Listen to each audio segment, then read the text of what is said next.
여러분 안녕하십니까? 오늘은 지난주 대선 이후에 앞으로 전개될 한국의 상황에 대해서 한번 살펴보기로 하겠습니다. 혹시나 했는데 역시나로 끝나서 또 한번 많은 사람들을 실망시키고 또 좌절에 빠지게 되었습니다. 아, 그런데 어쩌면 보면은 이것은 정해진 예정된 수순으로 가는 것이 아니었나 하는 그런 생각이 듭니다. 어, 왜냐하면은 저들은 그렇게 쉽게 모든 것을 포기하고 물러날 생각이 없었습니다. 이번이 마지막 저들에게는 발버둥 칠 수 있는 마지막 저항할 수 있는 마지막 기회이기 때문에 이 기회를 놓칠 수가 없었습니다. 그래서 저들은 치밀하게 계획한 대로 또 부정투표를 사전 선거를 통해서 부정을 저질렀겠죠. 그래서 저들이 계획하고 준비한 대로 모든 것을 이끌어갔습니다. 한편으로는 참 김문수 후보가 선전을 했지만은 역부족입니다. 시간이 짧았고 그다음 특별하게 그것을 뒤집을 만한 그런 명분과 어떤 사건이 없었습니다. 그래서 저들은 계획을 이루었습니다. 일단은 대통령이 당선이 되고 저들이 원하는 바를 이루었지만은 앞으로가 문제입니다. 저들은 이제 한계에 부딪히기 시작했고 곧바로 또 많은 저항에 부딪히게 될 것입니다. 그들이 원했던 대로 그들이 계획했던 대로 뜻대로 되지 않을 것입니다. 언젠가는 곧 무너지기 시작할 텐데 그러면 문제는 언제 어떻게 저들의 세력이 무너지느냐 하는 데 있습니다. 저는 이것이 현재 진행되고 있는 국제 정세와 맞물려 있다고 봅니다. 여러분들이 다 아시는 것처럼 현재 세계는 미국과 중국의 패권 전쟁에 돌입했습니다.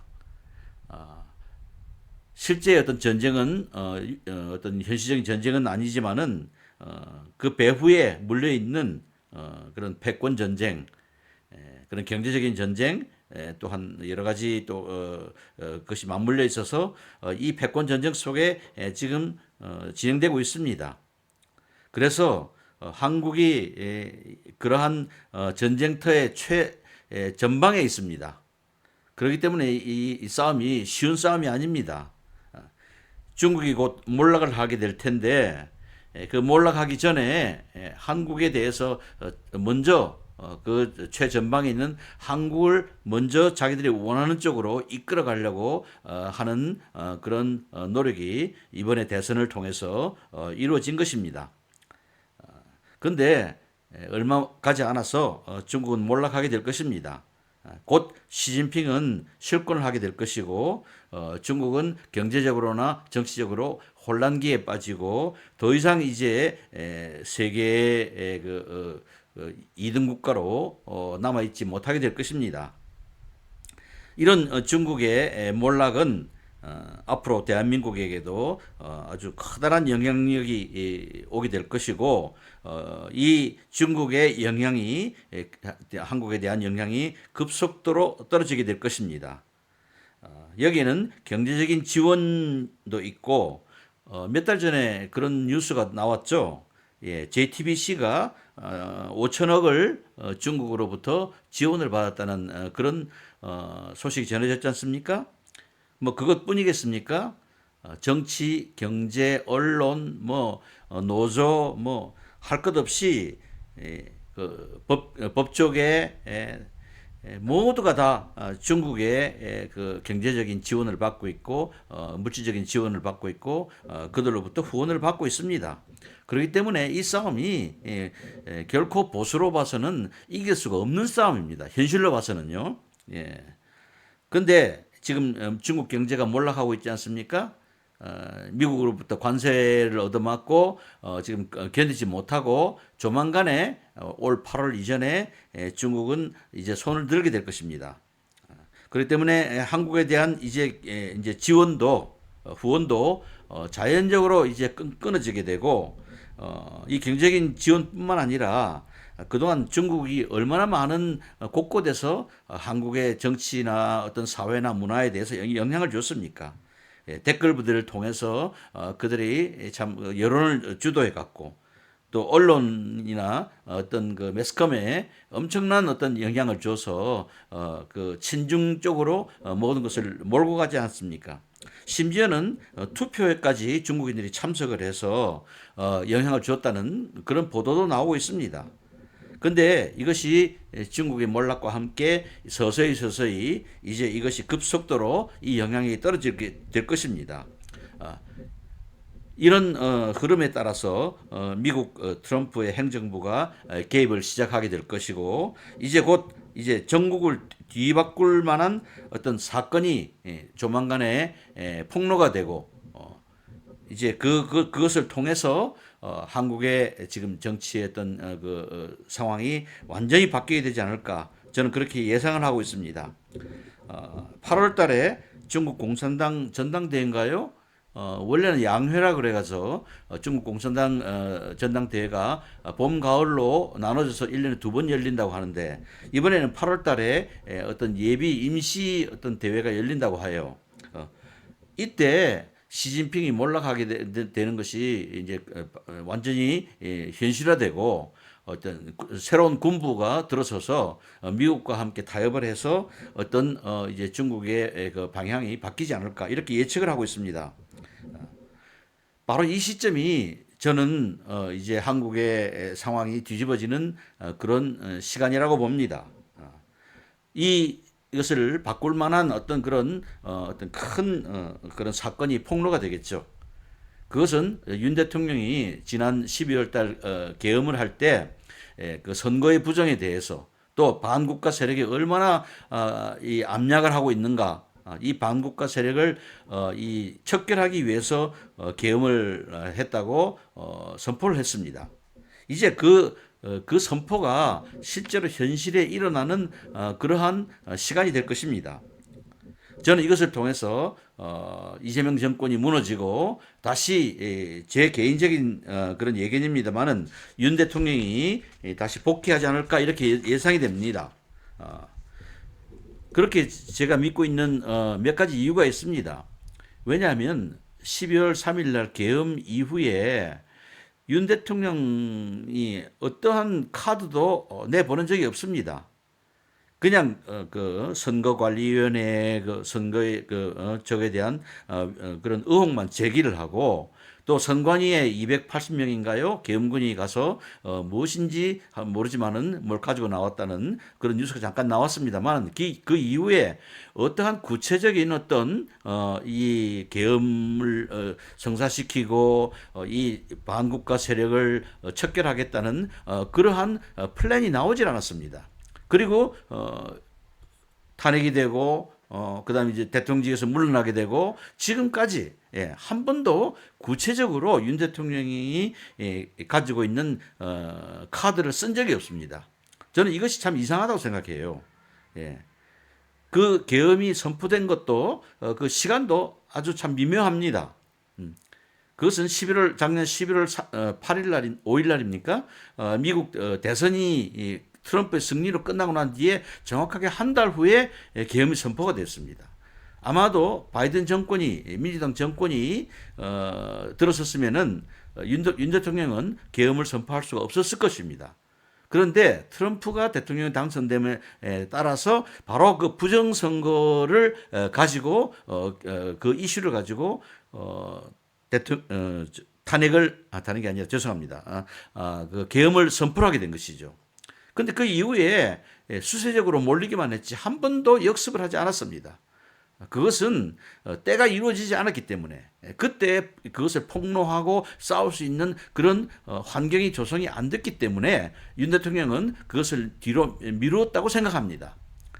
저는 그때 그러한 것을 알고 참 미국에 대해서 기대를 많이 했는데 트럼프 행정부가 1월 20일 날 들었으면은 그때 바로 어떤 커다란 사건이 그 부정선거에 대한 사건 그 외에 여러 가지 참 아주 큰 사건들이 폭로가 되면서 어떤 윤 대통령이 그때 다시 돌아오지 않을까 이런 그런 기대를 했습니다만은 미국 측에서도 침묵을 하고 계속하고 있고 윤 대통령도 그것을 바깥으로 선포하지 못하고 결국은 탄핵으로 인용이 되고 대통령직에서 이렇게 물러나게 됩니다.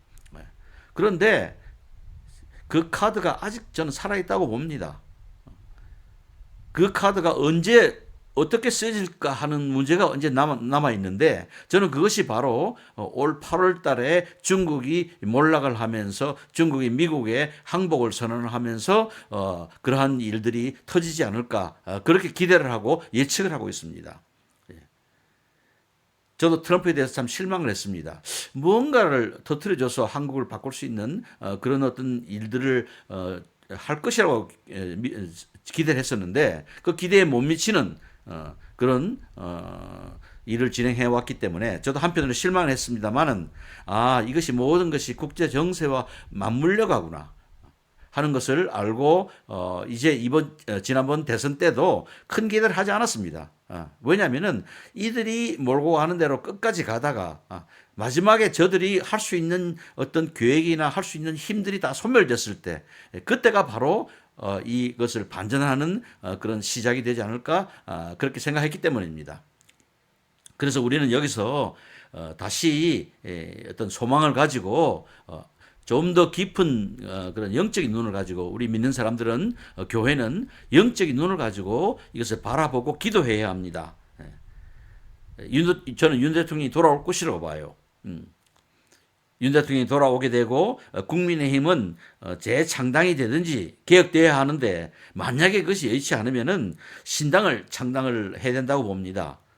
지금 국민의힘에도 친중파 정치인들이 국회의원들이 3분의 1이라고 그래요. 30%가 친중 정치인이라고 그래요. 그러니 윤 대통령을 탄핵을 시킬 수밖에 없었죠. 그리고 이번 선거에도 그들이 압력을 해서 어쩌면 김문수 후보가 이길 수 없도록 뒤에서 저들이 조정하고 저들이 영향을 줬습니다. 그렇기 때문에 선거에서 이길 수가 없어요. 지금의 국민의힘 정치적인 그런 상황에서는 도저히 이것이 우리 대한민국이 개혁될 수가 없습니다. 보수로 다시 뭉칠 수가 저는 없다고 봅니다. 그러나 이번에 8월 달쯤 돼서 언젠지 모르겠습니다만은 만약에 중국이 몰락을 하게 되고 다시 한번 기회가 온다면 반전의 기회가 온다면은 이때야말로 새로 시작하는 역사가 이루어져야 된다고 봅니다. 윤 대통령이 대통령으로 회복이 되고 김문수 후보가 당권을 장악을 해서 이제 완전히 기존에 있던 그런 친중 정치인들, 친북 정치인들 그런 영향을 받아왔던 모든 그 반국가 세력들을 척결을 해야 할 가장 중요한 시간이라고 봅니다. 저는 이때 하나님께서 개입하신다고 봐요. 우리는 믿는 사람들은 신앙의 눈으로 영적인 눈으로 해석을 해야 합니다. 왜 하나님께서 지난번에 탄핵 때도 그랬고 여러 가지 어떤 그 우리가 정말 기대했을 때 하나님이 역사를 하지 않았을까? 우리가 하나님의 그 일하시는 것을 패턴을 연구를 해야 됩니다. 성경에 보시면은 그 하나님께서 어떻게 역사하시는가, 어떻게 개입하셔서 구원을 이루시는가에 대해서 확실히 나와 있습니다. 그 대표적인 사건이 출애굽 사건입니다. 하나님께서는 그 상황이 올 때까지 기다리셨던 거예요. 430년 동안 하나님께서 그 출애굽 사건을 계획을 하셨지만은 그 430년 동안 기다리셔서 모세라는 인물을 하나님께서 보내셔서 출애굽시켜서 이스라엘 민족을 구원하는 역사를 이루십니다. 그것은 세상의 어떤 그 영향 모든 것들이 영적으로 가장 부패하고 타락한 그런 시점에 하나님께서 구원을 시작하십니다. 그 구원을 시작하시는 그 과정도 우리가 쉽게 볼 수가 없습니다. 왜냐하면은 출애굽 사건을 보십시오. 10가지 재앙을 내리시잖아요. 점점 더 그 바로의 그 마음을 강팍하게 해서 끝내 마지막에는 바로의 장자를 죽임을 통해서 하나님께서는 구원을 이루시는 거예요. 이것이 하나님의 역사입니다. 막바지까지 끌고 가셔서 극적으로 반전을 이루시는 것이 하나님의 구원의 역사입니다.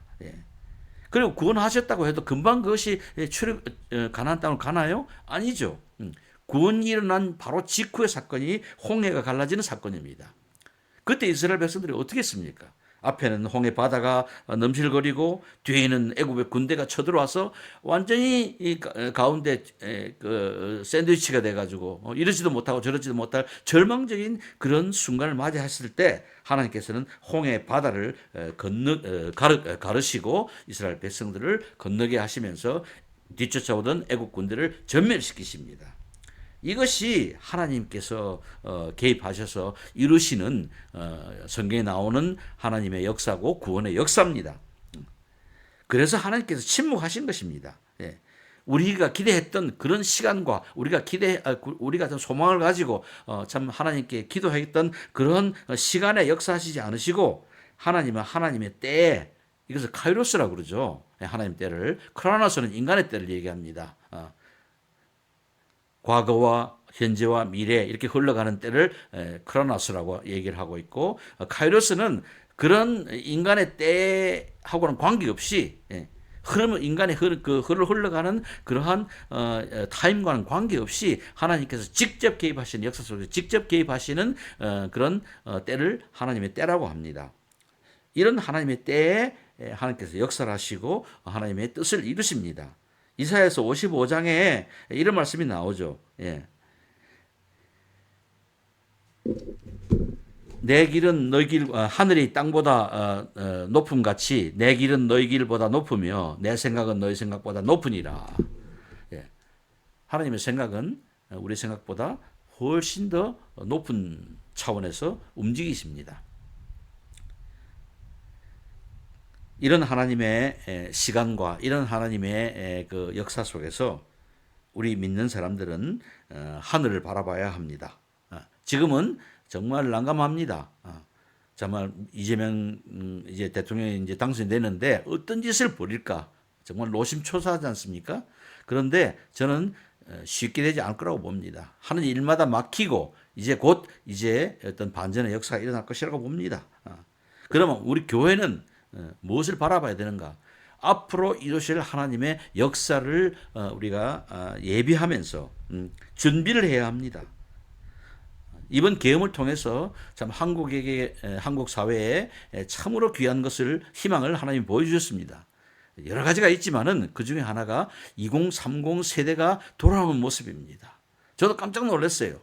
젊은 세대에 대해서 참 제가 걱정을 하고 참 미래에 대해서 암울하다고 생각했는데 2030 세대가 얼마나 이번에 열정을 가지고 돌아오는지 보고 제가 감격을 했습니다. 하나님께서 앞으로 저들을 통해서 통일을 이루시고 민족의 지도자를 앞으로 저들 중에서 나오게 하셔서 하나님의 큰 역사를 이루게 하시겠구나. 교회는 이제 2030 세대의 눈을 돌려야 됩니다. 저들을 위한 교회를 만들어야 합니다. 저들을 위한 예배를 만들어야 합니다. 그러나 불행히도 교회는 기성세대에서 전통소에 가로막혀 있습니다. 앞으로 교회는 이제 눈을 떠서 이제 하나님께서 젊은 세대를 기르시고 통일을 지금 이루시고 앞으로 또 선교 한국을 만들어 가실 그 놀라운 하나님의 그 경륜을 교회는 받아들이고 준비하면서 이제 앞으로 하나님이 역사하실 그 창대한 축복의 역사를 기대하면서 준비를 해야 합니다. 기도해야 합니다. 많은 분들이 그래요. 또 희망을 이루어지지도 않을 희망을 희망 고문이라고들 그렇게 표현하더라고요. 희망 고문을 얘기하는 것이 아닌가 이렇게들 주위 사람들이 참 또 이렇게 얘기를 하면서 참 낙담을 하고 있습니다. 저는 이것이 희망 고문이 아니라고 봅니다. 왜? 이것은 단순하게 우리를 위로하고 우리에게 새로운 힘을 참 주기 위해서 어떤 희망적인 메시지만을 전하는 것이 아니고 이것은 성경에 기록된 하나님의 선포입니다. 말씀의 선포입니다.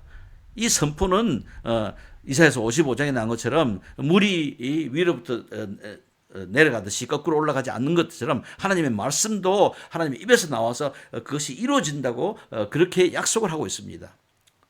앞으로 이루어질 이 하나님의 놀라운 이 참 축복의 그런 약속을 우리가 믿고 지금은 암울한 것 같지만은 얼마 지나지 않아서 역사하실 그 하나님의 놀라운 그런 경륜을 기대를 하면서 감사와 찬송으로 우리는 준비하고 맞아들여야 합니다. 이제 기쁨의 날이 곧 올 것으로 생각합니다. 아무쪼록 많은 분들이 힘을 얻으시고 오히려 지금 앞으로 도래할 하나님의 역사에 대해서 하나님께 감사하고 찬양을 해야 할 그러한 참 시간이라고 믿습니다. 윤석열 대통령이 다시 돌아온다고 저는 그렇게 기대를 하는데 그 이유가 있습니다. 작년 12월 3일 날 계엄을 선포할 때 그 선언문을 보십시오. 반국가 세력이 곳곳에 참 압력하고 이들이 대한민국을 무너뜨리려고 하는 그러한 위급한 시경에 계엄을 선포함으로써 반국가 세력을 척결하겠다고 그렇게 선언했습니다. 근데 무슨 힘으로 그때나 지금이나 윤석열 대통령이 무슨 힘으로 척결할 수 있나 여기에 대해서 의문을 가졌습니다. 현실적으로는 전혀 불가능한 얘기입니다. 정치인들, 그다음에 국회의원들, 심지어는 국민의힘의 국회의원들까지도 자기를 따른 사람들이 없지 않습니까? 거기다 언론계, 문화계, 교육계, 노조, 그리고 또 법조계까지, 법원까지도 모두 다 등을 돌린 상태에서 심지어는 군부까지도 자기를 따르는 세력들이 거의 없음에도 불구하고 왜 이런 표현을 써가면서 그런 극적인 계엄을 선포했을까? 우리는 한번 생각해 봐야 됩니다. 그것은 윤 대통령이 뭔가 아주 놀랄만한 그런 정보를 가지고 있기 때문이라고 봅니다. 물론 그 중에 하나가 참 그 선거 부정에 대한 거겠죠. 그러니까 280명이라는 국회의사당에 들어갔던 인원보다 더 많은 인원이 선관위 그 연수원을 급습을 해서 참 뭔가를 가져갔지 않습니까? 근데 그 이후로 지금까지 윤 대통령은 한 번도 그 내용에 대해서 자세히 밝히지 않고 있습니다.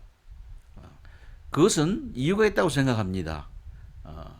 다름 아니라 그것을 밝혔을 때 나오는 여파가 너무나 크기 때문에 그리고 현실이 그것을 받아들일 수 있는 현실이 되지 않았기 때문에 지금까지 재판을 받고 또 탄핵을 당하고 대통령직에서 끌려 나오고 지금 형사소추까지 된 이 상황까지도 아직도 입을 다물고 있다는 고 생각합니다.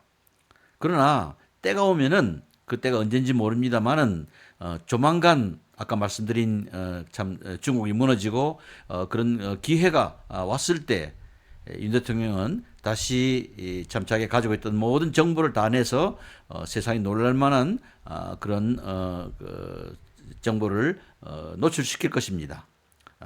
그때 윤 대통령이 다시 돌아올 거라고 봅니다. 저는 하나님께서 윤 대통령을 선택한 분이라고 봅니다. 영어로 보면 anointed, 기름 부었다는 거죠. 마치 우리 그 구약에 보면은 고레스가 하나님의 기름 부음 받은 종이라고 하지 않습니까? 이방의 왕이었지만은 이스라엘 민족 포로된 이스라엘 민족들을 해방시켰던 그러한 인물이지 않습니까? 그처럼 이 한국을 대한민국을 다시 살리기 위해서 하나님께서 택하신 그런 하나님의 종이 아닌가 이렇게 믿어집니다. 이번에 보시면은 감옥에 계시면서 성경을 참 감옥 안으로 가지고 들어와서 거기서 읽고 은혜를 받았다는 얘기 아닙니까? 예, 전 이것이 하나님께로부터 나왔다고 봐요. 한국을 무너져가는 한국을 다시 살리기 위해서 윤석열 대통령을 대통령직에 올리시고 또 그로 하여금 계엄을 선포하게 하시고 또 그 이후에 더 큰 하나님의 역사를 이루시기 위해서 이미 선택을 하시고 그렇기 때문에 이 모든 일은 하나님이 택한 사람인 윤석열 대통령에게로 책임과 권한이 넘어간다고 봅니다. 그래서 반드시 윤석열 대통령이 다시 돌아오게 될 것이고 김문수 후보는 당권을 장악을 해서 이 두 분이 힘을 합해서 정말 또 물론 차기의 대통령은 김문수 후보가로 될 수 있겠죠.